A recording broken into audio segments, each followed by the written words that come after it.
So hello everyone, आज हम आपको जो आपका चैप्टर नंबर 2 है पॉलिनोमियल क्लास 9 का, उसके बारे में डिस्कस करेंगे। तो बेसिकली इसका हम इंट्रोडक्शन की बात करेंगे। ओके, तो आपके पॉलिनोमियल क्या होता है? पॉलिनोमियल आपके दो टर्म से मिलके बना है। पॉली मतलब होता है आपका many and नोमियल is your term. Okay, तो बहुत सारे टर्म्स या एक्सप्रेशंस जब एक साथ आ जाते हैं तब आपका वो क्या कहलाता है? पॉलिनोमियल। ओके, इसमें आता है एक चीज, वो है आपका टर्म। टर्म आपका क्या होता है? जिसमें आपके एक्सप्रेशन और ऑपरेटर्स के साथ सेपरेटेड बाय ऑपरेटर्स। एक्सप्रेशंस तो रहते हैं इसमें, बट ये आपका सेपरेटेड रहते हैं किससे? ऑपरेटर से। ओके, ऑपरेटर्स आपके क्या होते हैं? मैथमेटिकल जो भी आपके कंडीशंस होंगी, फॉर एग्जांपल आपका प्लस हो गया, माइनस हो गया, डिवाइड हो गया, मल्टीप्लाई हो गया, तो वो एक्सप्रेशन से जब आपका सेपरेटेड हो तो आपका क्या कहलाता है? टर्म कहलाता है। ओके, तो expressions that are separated by operators। Okay, तो ये आपका क्या कहलाएगा? टर्म कहलाएगा। एग्जाम्पल देखें अगर हम इसका, ये आपका एक एक्सप्रेशन है जिसमें आपका एक्सप्रेशन तो ये है, सेपरेटेड किससे है? ये ऑपरेटर से। ऑपरेटर आपका क्या है? प्लस है। माइनस भी हो सकता है, मल्टीप्लाई भी हो सकता है, डिवाइड भी हो सकता है। Okay, it depends on the conditions.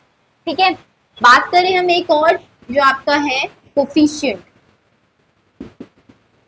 Coefficient basically आपका क्या होता है? कोई भी वेरिएबल के आगे जो आपका टर्म लिखा हो वो आपका क्या कहलाएगा? कोफिशिएंट कहलाएगा। क्या कहलाएगा? कोफिशिएंट कहलाएगा। जो भी आपका the term that is return in front of the variable. Variable के आगे कोई भी अगर आपका टर्म लिखा हो तो आपका क्या कहलाएगा? कोफिशिएंट कहलाएगा। तो ये आपका, अगर मैं इसकी बात करूं तो ये तो हो गया आपका वेरिएबल, बट ये क्या है? आपका कोफिशिएंट है। तो इन सबको मिलके क्या बनता है? आपका पॉलिनोमियल बनता है। पॉलिनोमियल के बारे में डिस्कस करते हैं।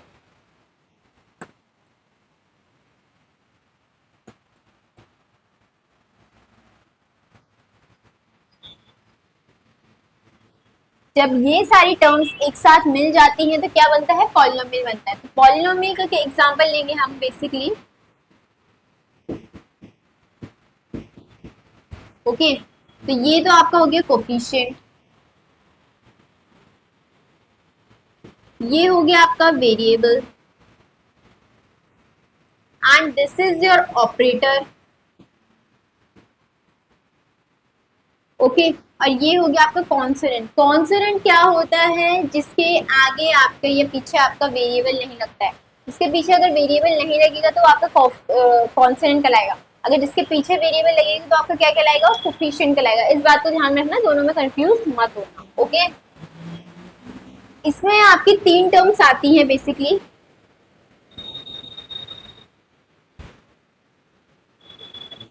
तीन टर्म्स आपकी क्या होगी? Monomial, binomial and trinomial. ये होगी आपकी ऑन द बेसिस ऑफ, ये टाइप्स है आपके पॉलिनोमियल के on the basis of the terms. ठीक है, तो क्या बात करेंगे हम? Polynomial on the basis of the term. ठीक है, तो तीन टाइप्स के होते हैं आपकी, monomial, binomial and trinomial.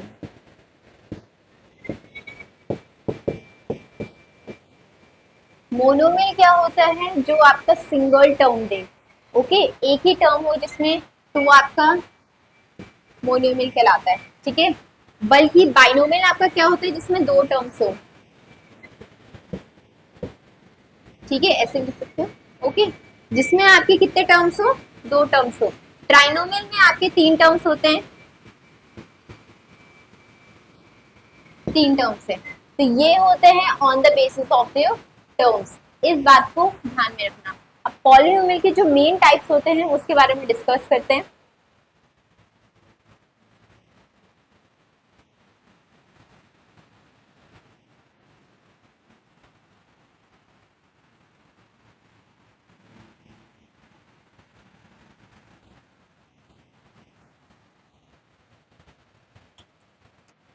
Polynomial के आपके मेन टर्म्स होते हैं जो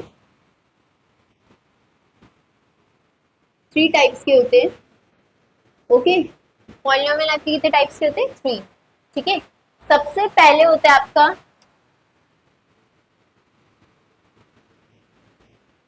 लीनियर क्वाड्रेटिक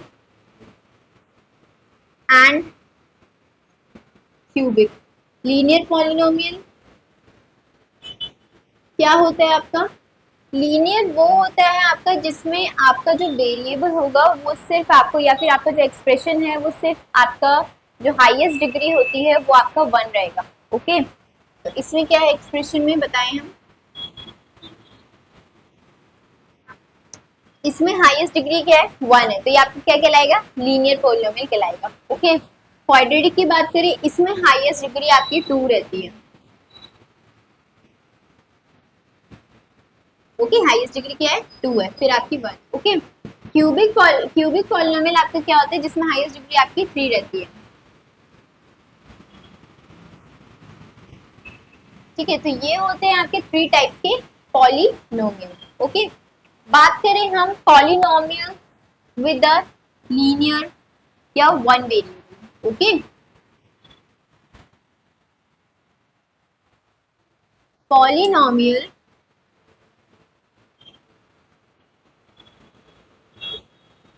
विद 1 वेरिएबल। तो पॉलिनोमियल विद 1 वेरिएबल क्या होते हैं? जिसमें आपका एक ही वेरिएबल से वो चीज डिफाइन होगी, यानी कि आप बहुत सारे वेरिएबल एक ही एक्सप्रेशंस में लिख रहे हो। ठीक है, तो मैं मान लेती हूँ ये है आपका एक एक्सप्रेशन। ठीक है, इसमें एक ही वेरिएबल है, वो है आपका x। एक ही वेरिएबल से आपका एक एक्सप्रेशन डिफाइन होना चाहिए, ये नहीं कि आप एक साथ x भी ले रहे हो, y भी ले रहे हो, z भी ले रहे हो, ये आपका गलत हो जाएगा। ओके, चाहे आप x एक वेरिएबल लो, y एक वेरिएबल लो, z एक वेरिएबल लो, ऐसे भी ले सकते हो, या ऐसे ले लीजिए। ये आपका एक ही वेरिएबल से डिफाइंड है, ये आपका एक ही वेरिएबल से डिफाइंड है। ठीक है, तो ये हो गया आपका पॉलिनोमियल विद 1 वेरिएबल। ये आपके क्वेश्चंस में आता है, इस बात को ध्यान रखना। ठीक है, इसमें एक और टॉपिक आता है, वो है आपका degree of polynomial.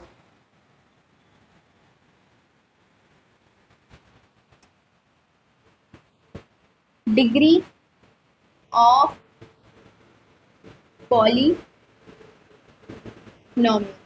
Degree of polynomial आपका क्या होता है? जिसमें आपको highest degree of that exponent पता करनी होती है। ठीक है, मतलब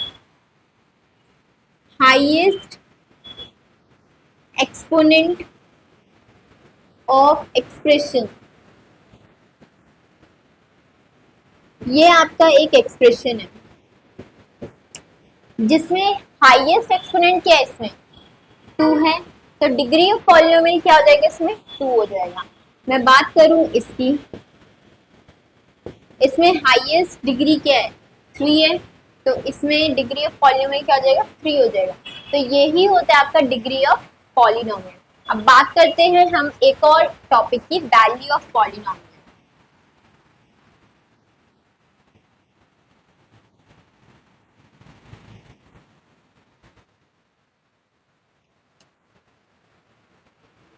वैल्यू ऑफ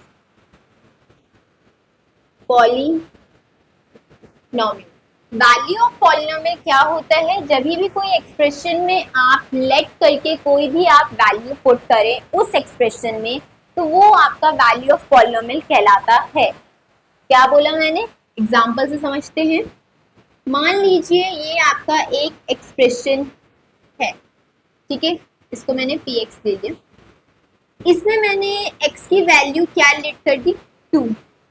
तो वैल्यू ऑफ पॉलिनोमियल क्या कहता है कि जो आपने वैल्यू लेट करी है उसको कहाँ पुट करो? इसमें। तो क्या आएगा? 2 का क्यूब प्लस 2 का स्क्वायर प्लस 2 प्लस 1, तो 8 4 2 एंड 1, 8 4 12 13 14 15। तो आपका जो आंसर आएगा वो क्या आएगा?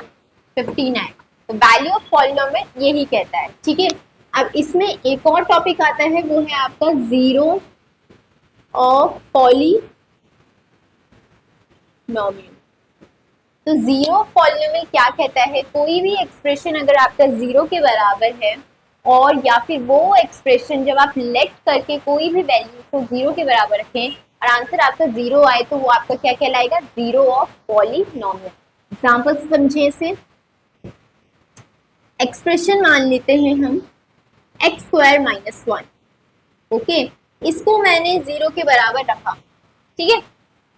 अब मैंने लेट किया, एक्स को मैंने वन लेट कर दिया। ओके,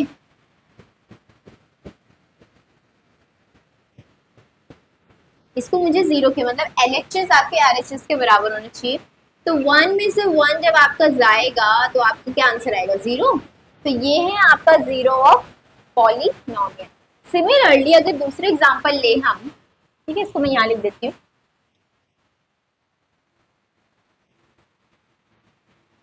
सिमिलरली अगर मैं जीरो ऑफ पॉलिनोमियल का दूसरा एग्जांपल लूँ,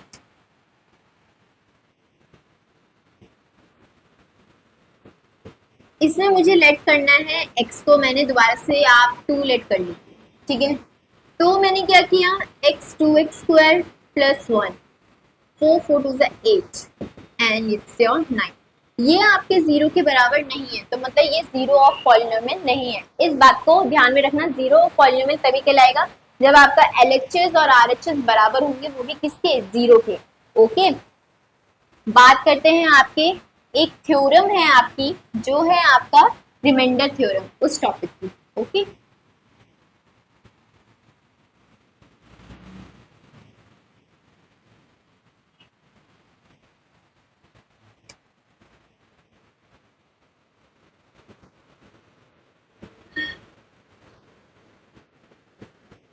रिमाइंडर थ्योरम में एक फॉर्मूला होता है,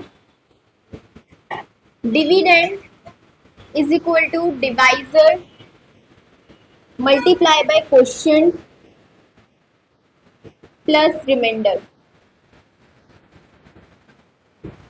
ठीक है, ये होता है आपका रिमाइंडर थ्योरम का क्वेश्चन। ठीक है, मैं नॉर्मली डिवाइड करूं, टू वन जा टू, जीरो, टू वन जा टू, जीरो। इसमें ये क्या कहलाएगा, आपका डिविडेंड कहलाएगा, ये आपका क्वोशिएंट है, ये आपका डिवाइजर है, and this one is your remainder. Okay, तो इससे तो आपका ये डिफाइन हो गया। बट अगर मैं यही चीज आपका यहाँ लिखूं तो कैसे लिखेंगे इसे, डिविडेंड आपका ये हो गया, डिवाइजर आपका क्या है, ये है, क्वोशिएंट आपका क्या है, ये है, एंड रिमाइंडर क्या है आपका। अब इसमें हम चेक करेंगे कि ये अगर इसके बराबर आ रहा होगा तो मतलब हमने डिवाइड सही किया है, अगर नहीं आएगा तो आपका डिवाइड गलत है। ओके, 22 12 इंटू 22 आएगा, 2 इंटू 11 22, ये आपका जीरो। जीरो को अगर हम नेग्लेक्ट कर दें तो ये एलएचएस आरएचएस के बराबर है। इसका मतलब रिमाइंडर थ्योरम वो कहता है कि जब भी आप डिवाइड करो या आप अगर नॉर्मली ऐसे भी आप इक्वेशंस को सॉल्व करो तो आपका एलएचएस आरएचएस के बराबर आना चाहिए। ठीक है, तो अगर हम बात करें अब डिवाइड की, ओके, जो आपका नॉर्मली वेरिएबल्स के साथ होता है, ठीक है, एक्सप्रेशंस और वेरिएबल्स के साथ होता है, आप नंबर्स के साथ डिवाइड नहीं करोगे, इसमें आप किसके साथ करोगे, एक्सप्रेशंस विद योर वेरिएबल्स। ठीक है, तो वो डिवाइड की बात करते हैं हम। ठीक है, तो इसमें मैंने कर लिया, एक px ले लिया मैंने, x square plus x plus one, okay, and gx जिससे आप डिवाइड करोगे वो ले लिया मैंने x प्लस वन। इसको अगर हम डिवाइड करें तो x square plus x plus one and x plus one. ठीक है, तो ये आपका डिवाइड पूरा होता है इस पूरे एक्सप्रेशन के साथ। ठीक है, तो x के साथ ऐसा कौन सा वेरिएबल है, अगर हम उसको उसके साथ मल्टीप्लाई करें तो जो आपका आंसर है वो एक्स स्क्वायर आएगा। तो ये आपको पता होगा, जब बेस आपके दो बेसिस सेम होते हैं, वो एक दूसरे के साथ मल्टीप्लाई होते हैं, तो उनके एक्सपोनेंट्स होते हैं वो एक दूसरे के साथ क्या होते हैं, प्लस होते हैं। बताया था ना आपको चैप्टर 1 में, है ना, ठीक है। तो इसमें क्या हो जाएगा, x x x exam x square, okay. And आपका ये पूरा होगा तो मतलब 1b होगा, 1b इसके साथ मल्टीप्लाई होगा, ये नहीं कि आप 1 को किसी और के साथ, नहीं, इसको ही करोगे 1 एग्जाम एक्स, मतलब कोई भी चीज को जब आप 1 के साथ मल्टीप्लाई करते हो वही तो आंसर आता है, ठीक है। अब इसको कॉम्प्लीमेंट कर देंगे हम, ये कैंसिल आउट हो गया, ये कैंसिल आउट हो गया, ओके। तो आपका जो आंसर बचा वो क्या बचा, 1 बचा, ठीक है। अब x तो इसके साथ जा नहीं सकता, क्यों, क्योंकि अगर आप इसके साथ 1 के साथ मल्टीप्लाई करो तो x की तो कोई वैल्यू आएगी नहीं, बट अगर हम क्या करें, ठीक है, तो आपका आंसर क्या आएगा, रिमाइंडर आएगा आपका 1, ठीक है। तो ये होते हैं आपका डिवाइड करने का तरीका, ओके। अब बात करते हैं हम इसका जो लास्ट टॉपिक है वो है आपका फैक्टराइज।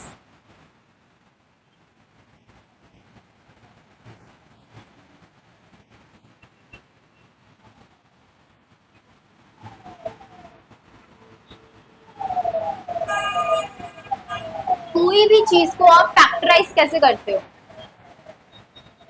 एक हम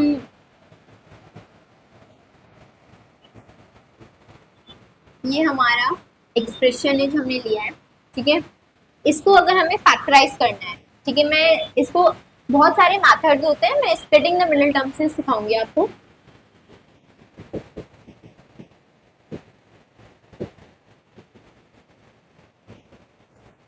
splitting the middle term, okay.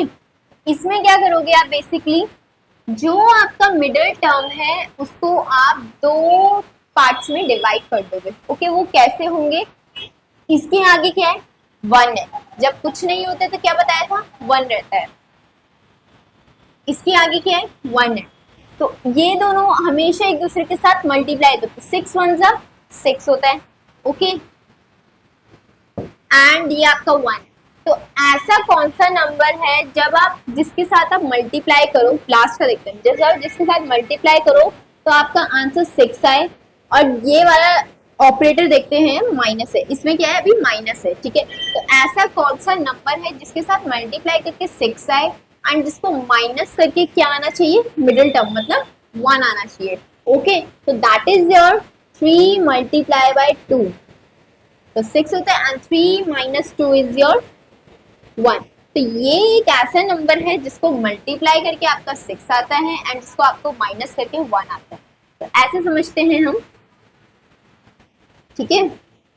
तो अब हम 3 और 2 को इसमें डालेंगे, इसमें पुट करेंगे, ब्रैकेट के अंदर लिख दिया x एंड 6, ठीक है। तो 3 माइनस 2 1 आएगा ना आंसर, ठीक है। अब क्या है आपका 3x माइनस 2x माइनस 6, ठीक है। x दो पार्ट्स को ले लिया ग्रुप में, ठीक है। तो x को कॉमन ले लिया, x प्लस 3, ओके। अब ये तो हो गया, मतलब x का जब आप इसको ओपन करोगे तो x स्क्वायर ही तो बनेगा एंड ये 3x बनेगा, ओके। एंड यहाँ माइनस लिया हमने, ठीक। तो यहाँ क्या करेंगे, अब हम 2 लेंगे, क्यों 2 क्यों लिया हमने, x क्यों नहीं लिया, क्यों, क्योंकि हमें अंदर भी यही वाला जो ग्रुप है वो ही बनाना है, अलग नहीं बन सकता, अलग बनेगा तो गलत हो जाएगा, इस बात को ध्यान रखना। x यहाँ माइनस है, यहाँ प्लस है, दिक्कत हो गई है। बल्कि अगर मैं यहाँ प्लस लिख दूं, अगर इस ब्रैकेट को ओपन करो तो माइनस प्लस क्या होता है, माइनस होता है ना, तो आपका आंसर यही आएगा, इस वजह से मैंने यहाँ क्या लिखा, प्लस लिख दिया। अब 2 3 क्या होता है, 6 होते हैं, दोनों सेम बन गए। एक ग्रुप बना आपका x माइनस 2 का एंड दूसरा ग्रुप बना आपका x प्लस 3 का, ओके। अब ये है आपका एक वैल्यू क्या आएगी आपकी, x minus 2 is equal to 0, second value is 3 0, तो ये हो जाएगा आपका 2 एंड ये हो जाएगा आपका माइनस 3। तो ऐसे सॉल्व करते हैं हम through your splitting the middle term. ये आपका इंट्रोडक्शन पार्ट खत्म होता है, इसकी नेक्स्ट वाली क्लास में हम इसके एक्सरसाइजेस के बारे में डिस्कस करेंगे। Till then take care and bye bye.